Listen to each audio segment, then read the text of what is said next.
Seems like a pretty dramatic way to start this video, considering this video is just about the easy stuff, the low-hanging fruit. We're going to look at installing the flap lever, putting in the brake pedals and rudder pedals, and then we're going to look at putting in all the stringers and installing the floorboards, in that order.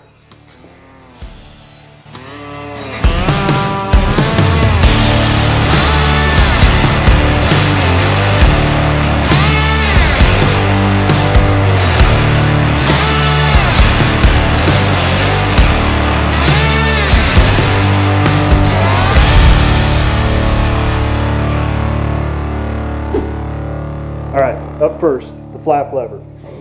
So the flap lever you just install with an axle made from 4130 that you'll get with your hardware package.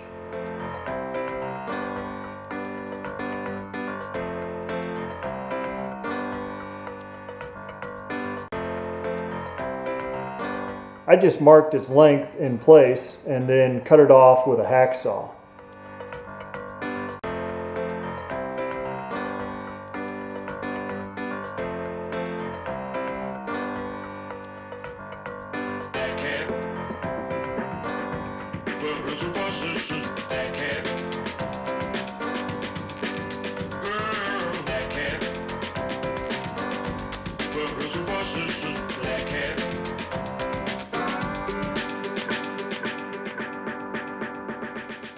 Once the axle is installed, the plans tell you to drill a hole on the right side and install a cotter key to lock it in place.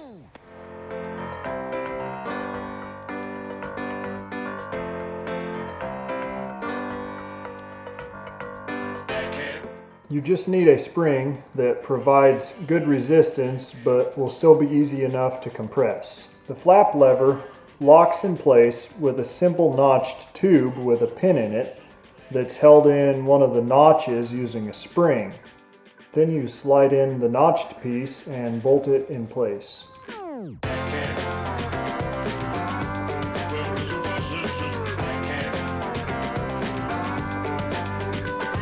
To finish up, I pressed a roll pin into the bottom hole.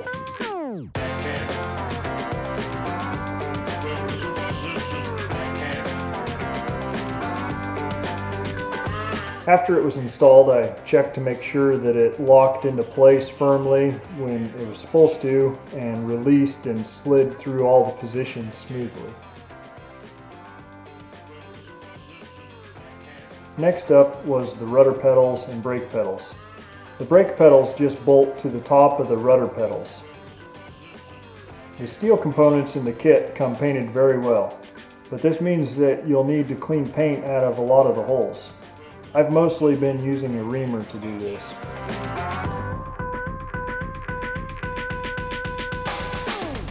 Then I set the rudder pedals roughly where they would be installed and attached the brake cylinders.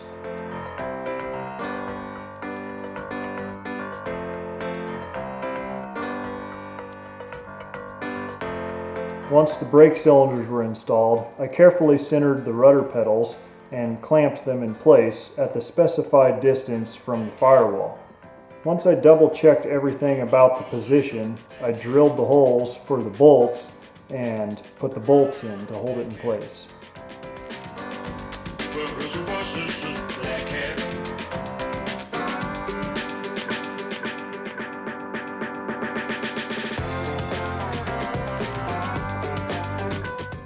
Once the rudder pedals were in place, I installed the stringers. The stringers help define the shape of the Bearhawk once the fabric's in place. I installed them with pop rivets, so it went pretty quick. I just put them in place, drilled a hole, deburred it, put in a rivet, and moved on.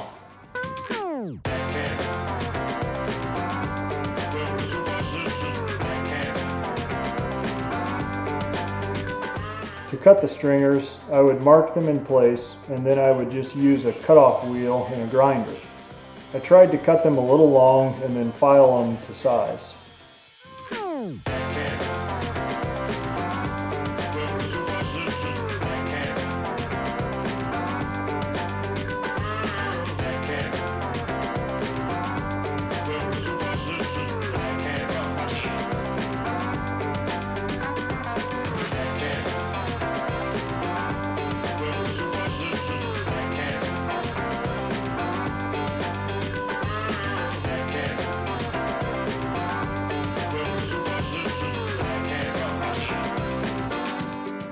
Whenever there's a rough spot or a pointy edge, I would hit it quick with a sander.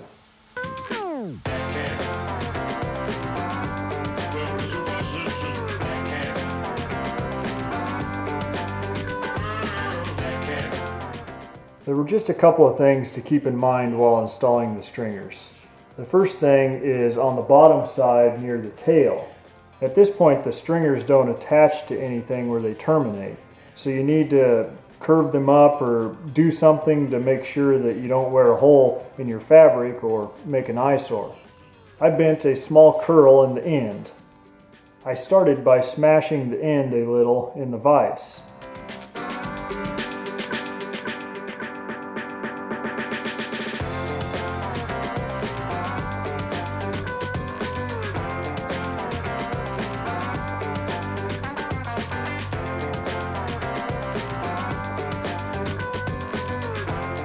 Then I just used an electrical conduit pipe bender to curl the ends up a little.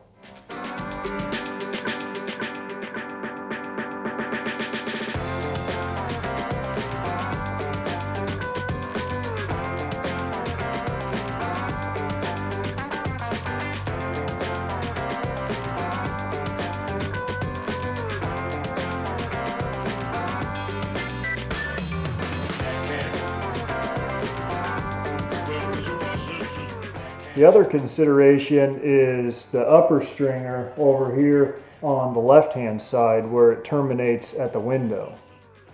I haven't decided exactly what I'm doing right there yet, so I've just left the stringer long for now. The next step was installing the floorboards. This was a pretty easy step because the floorboards come pre-cut from the factory, so you really just need to fasten them to the mounting tabs.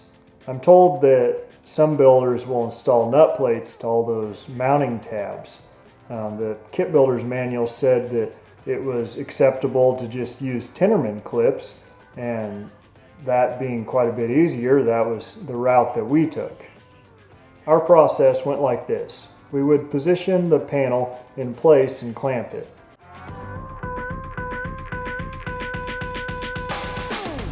Then from the underside, we'd drill a small hole, adding clecos as we went to make sure it didn't move around.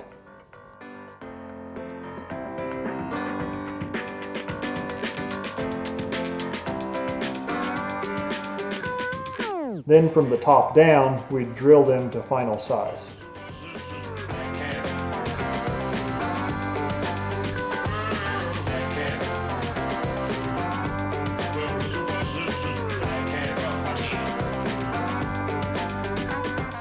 Next, we'd take the panels back off and deburr everything.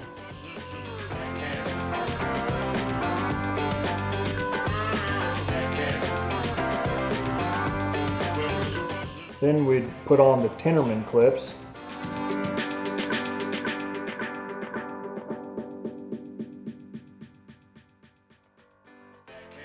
Put the panel back in place and screw it down. We used number 10 sheet metal screws.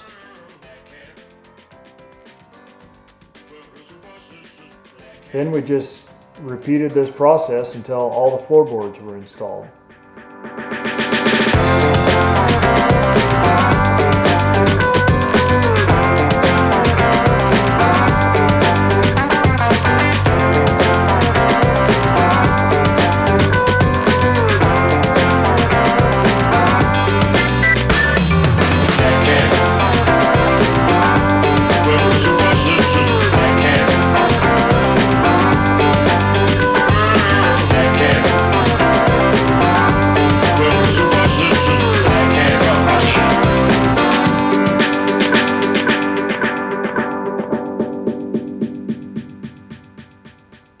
All right, that's all for this one. I'm not sure what we'll show in the next one. We got several little things going on, so I guess it'll just depend on which step we finish next. Let me know if you see something that you think we should have done differently, or if you want to see more detail, less detail, things like that. If you don't like the music, you'll have to take that up with my 7-year-old nephew. He's our #1 fan, and he's been digging it, so not much I can do about that. All right, We'll see you in the next one.